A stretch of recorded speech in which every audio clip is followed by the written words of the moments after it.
কোরবানি না করে কোরবানির টাকা গরিবকে দান করার জন্য অনেকে উদ্বুদ্ধ করে। প্রত্যেক ঈদুল আজহার আগে একটা শ্রেণীর মানুষ এ নিয়ে সামাজিক যোগাযোগ মাধ্যমে লেখালেখি শুরু করে। এ ধরনের চিন্তা লালন করা শরীর দৃষ্টিকোণ থেকে কেমন কাজ? প্রেগন্যান্সি অবস্থায় নামাজ পড়তে অনেক কষ্ট হয়, এমন অবস্থায় চেয়ারে বসে টেবিলের উপর সিজদা দিলে কি নামাজ হবে? রুকিয়ার আগে রোগীর সাথে টাকা কন্ট্রাক্ট করা কি জায়েজ? আমি ফুড পান্ডায় ডেলিভারি কাজ করি। গতকাল এক বাসায় ভারী অর্ডার পৌঁছাতে হয়, সাথে আরেকজন সহকারী ছিল। সে নিচে থেকে মালপত্র দিয়ে চলে যায়, আমি সব 8 তলায় পৌঁছে দিই। কাস্টমার আমাকে 100 টাকা বকশিশ দিয়ে বলেন দুজন ভাগ করে নিতে। পরে অনেক খুঁজে ওই ছেলেটিকে খুঁজে পাইনি। এখন জানতে চাই তার ভাগের 50 টাকা আমার জন্য খাওয়া জায়েজ হবে কিনা। আমাদের মসজিদের কিছু জমি আছে, জমি বিক্রি করে টাকা ব্যাংকে রাখা যাবে এবং এই টাকার লভ্যাংশ দিয়ে মসজিদে হুজুরের বেতন দেওয়া যাবে। আমাদের মসজিদের একজন এই প্রস্তাব দিয়েছেন। আল্লাহর রাস্তায় আইডি থেকে আপনি লিখেছেন, মেয়েদের স্বর্ণরূপার আংটি ছাড়া অন্য কোনো আংটি পরা যাবে কিনা, হাদিস কি বলে? স্বর্ণরূপার আংটি পরার ব্যাপারে উৎসাহ দেয় কোরআন সুন্নাহ মেয়েদেরকে। পুরুষ অবশ্য স্বর্ণ ব্যবহার করবেন না, রূপার আংটি ব্যবহার করতে পারেন প্রয়োজনে। আর লোহার আংটি পরার পরে হাদিসে নিষেধাজ্ঞা রয়েছে এবং অন্য যে কোনো ধাতুর আংটি পরিধান করতে পারেন। লোহার আংটির পরে হাদিসে নিষেধাজ্ঞা রয়েছে, অতএব সেটিকে অ্যাভয়েড করবেন। এমডি আবু সাহেদ আপনি লিখেছেন, রুকিয়ার আগে রোগীর সাথে টাকা কন্ট্রাক্ট করা কি জায়েজ? যেহেতু এখানে পরিশ্রমের ব্যাপার আছে, সময়ের ব্যাপার আছে এবং দূর থেকে তিনি আসবেন, তার যাতায়াত খরচের ব্যাপার আছে, সবাই সমান বিবেচনা খরচ করে পারিশ্রমিক নাও দিতে পারেন। সেজন্য এখানে কোনো প্রকার চুক্তি করলে সেটা নাজায়েজ নয়, কিন্তু সেটা যেন অযৌক্তিক না হয়, সেটা যেন অস্বাভাবিক না হয়, সেটা যেন অনেক বেশি না হয়, সীমাতিরিক্ত না হয়, সেটি একটা বিষয়। অনেকে দেখা যায় লক্ষ লক্ষ টাকা হাঁকায় বসেন, তো এগুলা দুর্ভাগ্যজনক এবং অবশ্যই নাজায়েজ। কোরবানি না করে কোরবানির টাকা গরিবকে দান করার জন্য অনেকে উদ্বুদ্ধ করে। প্রত্যেক ঈদুল আজহার আগে একটা শ্রেণীর মানুষ এ নিয়ে সামাজিক যোগাযোগ মাধ্যমে লেখালেখি শুরু করে। এ ধরনের চিন্তা লালন করা শরীর দৃষ্টিকোণ থেকে কেমন কাজ? কোরবানি না করে কোরবানির টাকা দান করার কথা যারা বলেন, তাদের কাছে আমাদের প্রশ্ন যে তারা যখন হোটেলে বসে অনেক টাকা, রেস্টুরেন্টে বসে অনেক টাকা খরচ করে তারা খাবার গ্রহণ করেন, আড্ডা মারেন, পার্টি করেন, দামি দামি বার্গার খান, অন্যান্য খাবার খান, তারা কি তখন এটা মনে করেন না যে বার্গারের টাকাটা তো আমি অন্য কাজে খরচ করতে পারি, আমি চাইলে তো এই জায়গাটাতে আমি হালকা পাতলা কিছু খেয়েও চলতে পারি, মানে দামি কোনো কিছু খাওয়া তো জরুরি না, এত দামি রেস্টুরেন্টে এসে একটু কম দামি রেস্টুরেন্টে গেলাম আর এই টাকাটা, অতিরিক্ত টাকাটা আমি দান করে দিলাম, এটা তারা করতে পারেন না? দেখুন, এই মানুষগুলো মানবতার ভেগধারী। আমরা বারবার বলে থাকি, মানবতা এবং মানবাধিকার এটা এমন একটা মুখরোচক বিষয় যে এটার আড়ালে পশুত্বকে হার মানানো অমানবিক আচরণও আমাদের চোখে পড়ে না। সেগুলোকে ঢাকবার জন্য মূলত এই সমস্ত মুখরোচক স্লোগানগুলো দিয়ে থাকে এক শ্রেণীর মানুষ, সেটা দেশে, দেশের বাইরে, সব জায়গায় আছে। যে ইসলাম আমাদেরকে কোরবানি করতে বলেছে, সেই ইসলাম আমাদেরকে আল্লাহর সন্তুষ্টির জন্য গরিব দুঃখীর মুখে আহার তুলে দেওয়া, সম্পদের জাকাত দেওয়া, রমজানে ফিতরা দেওয়া, খাদ্যদান কর্মসূচিতে অংশগ্রহণ করা, নানাবিধ ভালো কাজ করার জন্য উদ্বুদ্ধ করে। যাতে যে কোরবানি করে সে অন্য ভালো কাজও করে, আর যে কোনোটাই আসলে করে না সে কথা বলে বেশিরভাগ ক্ষেত্রেই এবং প্রশ্ন তোলে। দেখুন, কোরবানি এমন একটা ইবাদত যে এটা না হলে গরিব ক্ষতিগ্রস্ত হবে। আমরা জানি যে গত কয়েক বছর ধরে আমাদের দেশে কোরবানির হার অনেক বেশি বেড়েছে।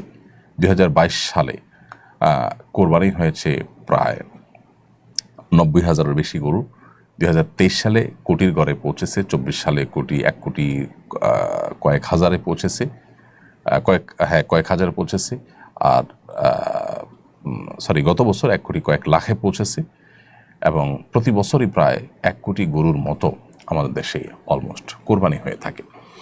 এই যে গরু না, গরু ছাগল মিলিয়ে 1 কোটির মতো কোরবানি হয়ে থাকে। এই যে কোরবানি হয়ে থাকে, ডয়েচে ভেলের রিপোর্ট বলছে যে 1 লক্ষ কোটি টাকার আদান প্রদান এবং লেনদেন হয়ে থাকে কোরবানির এই মৌসুমে, যেটা জাতীয় অর্থনীতির জন্য বিরাট বড় একটা মাইলফলক এবং অনেক বড় একটা অর্জন এবং অ্যাচিভমেন্ট। এবং এর সাথে কৃষকদের, গ্রামের গরিব অসহায় মানুষদের, অনেক বিধবাদের স্বার্থ জড়িয়ে আছে। আমরা অন্যান্য বছর দেশের বাহির থেকে, ইন্ডিয়া থেকে গরু আমদানি করে তারপর কোরবানির যে চাহিদা সেটা মেটাতে হতো। আলহামদুলিল্লাহ গত বহু বছর যাবত আমাদের দেশীয় গরু দিয়ে যথেষ্ট হচ্ছে, দেশীয় পশু দিয়ে যথেষ্ট হচ্ছে কোরবানির কাজ করা। 1 লক্ষ পশু মাত্র একদিনে জবে করতে হবে, তার জন্য হাজারো খামারি, কৃষক, চাষি তারা কিন্তু গরু ছাগল এগুলো লালন পালন করে, বড় করে, এরপরে সেগুলো বিক্রি করে তারা মুনাফা অর্জন করে। অর্থাৎ এই কোরবানিটা অনেক গরিবের স্বার্থকে রক্ষা করে। এরপর আসুন, আমিষের যে প্রয়োজন সেটি অনেক গরিব অসহায় মানুষেরা সারা বছর মেটাতে পারেন না। কোরবানি তাদের আমিষের ঘাটতি পূরণের বা আমিষের প্রয়োজন পূরণের অন্যতম সূত্র বা অন্যতম মাধ্যম। এর বাইরে কোরবানিকে ঘিরে আরও যত রকমের ব্যবসা বাণিজ্য হয়ে থাকে, খড়কুটো, তারপরে যা গরুর খাবার, খৈল, ভুসি, তারপরে চাটাই, কামারদের, সারা দেশে যত কামার আছে তাদের সবচেয়ে বেশি বিজনেসটা এই কোরবানির মৌসুমে হয়ে থাকে। দাও, ছুরি, বটি, ধামা, এগুলো ধার দেওয়া, তৈরি করা ইত্যাদি।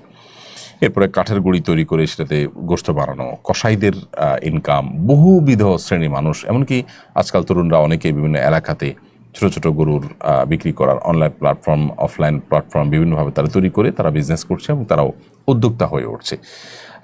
এটা যদি আরও সামনে আমরা বাড়াতে পারি তাহলে দেশের বাইরে আমরা রপ্তানি করতে পারবো। ইন্ডিয়া এবং ব্রাজিল, বহু দেশ, অস্ট্রেলিয়া, বহু দেশ তারা কিন্তু প্রচুর পরিমাণ গরুর গোশত বাইরে রপ্তানি করে। তারা কিন্তু বহু ছাগলের গোশত রপ্তানি করে, দুধ প্রচুর পরিমাণে হয়।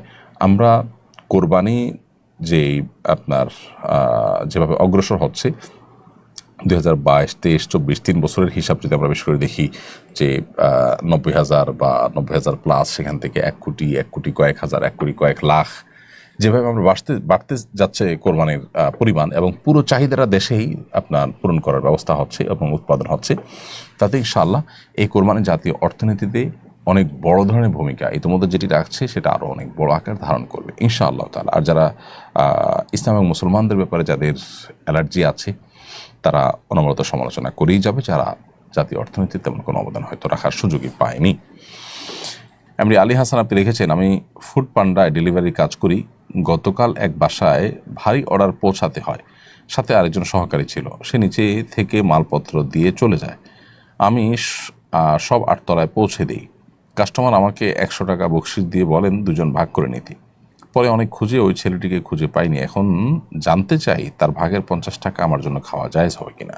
বা আলী হাসান, যেহেতু তাকে আর খুঁজে পাওয়া যাচ্ছে না এবং পাওয়ার কোনো সম্ভাবনাও নাই, আপনি যেভাবে বলেছেন তাতে বোঝা গেল, তখন আপনি মালিকের কাছে অর্থাৎ যিনি টাকাটা দিয়েছেন তার কাছে জিজ্ঞেস করে যদি বলেন যে সেই ছেলেটাকে পাওয়া যাচ্ছে না, আমি কি করব, তো তিনি যদি আপনাকে নিতে বলেন তাহলে আপনি নিতে পারেন, অন্যথায় এটা আপনার জন্য জায়েজ হবে না, প্রয়োজনে মালিককে ব্যাক করবেন। এরপর রাইফা আপনি লিখেছেন, প্রেগন্যান্সি অবস্থায় নামাজ পড়তে অনেক কষ্ট হয়, এমন অবস্থায় চেয়ারে বসে টেবিলের উপর সিজদা দিলে কি নামাজ হবে? এই সময়টাতে নামাজ পড়তে কষ্ট যদি এত বেশি হয় যে রুকু সিজদা স্বাভাবিকভাবে কোনোভাবেই করা যাচ্ছে না, তাহলে সেক্ষেত্রে আপনি চেয়ারে বসে ইশারায় রুকু বা সিজদা করতে পারবেন। এটা হলো যদি আপনি নিরুপায় হন সেক্ষেত্রে। আর যদি একটু কষ্ট হয় তাহলে সামান্য একটু কষ্ট থেকে বাঁচার জন্য এরকমটি করলে সেটা কিন্তু সঠিক হবে না। ফারদিন খান আপনি লিখেছেন, আমাদের মসজিদের কিছু জমি আছে, জমি বিক্রি করে টাকা ব্যাংকে রাখা যাবে এবং এই টাকার লভ্যাংশ দিয়ে মসজিদে হুজুরের বেতন দেওয়া যাবে। আমাদের মসজিদের একজন এই প্রস্তাব দিয়েছেন। ভাই ফারদিন খান, মসজিদের টাকা ব্যাংকে রেখে তার লভ্যাংশ আপনারা যদি ভোগ করেন তো শুধু ব্যাংকে রেখে সে লভ্যাংশ ভোগ করাটা জায়েজ হবে না। এবং মসজিদের যে মূল টাকা সেটাই শুধুমাত্র আপনারা ব্যাংকে সিকিউরিটির জন্য রাখতে পারেন, জাস্ট এইটুকু। লভ্যাংশ নেবেন না, বিশেষ করে শুধু ব্যাংকে তো নেওয়ার সুযোগই নেই, ইসলামী ব্যাংকিংগুলোতেও সন্দেহপূর্ণ, সেজন্য সেটাও অ্যাভয়েড করতে পারলে ভালো হয়। আমরা সব জায়গায় ব্যবসার চিন্তা থাকে, লাভের চিন্তা থাকে, আল্লাহর ঘরকেও চিন্তা করি যে ব্যবসা করে কিভাবে লাভ করে দিব সেটা।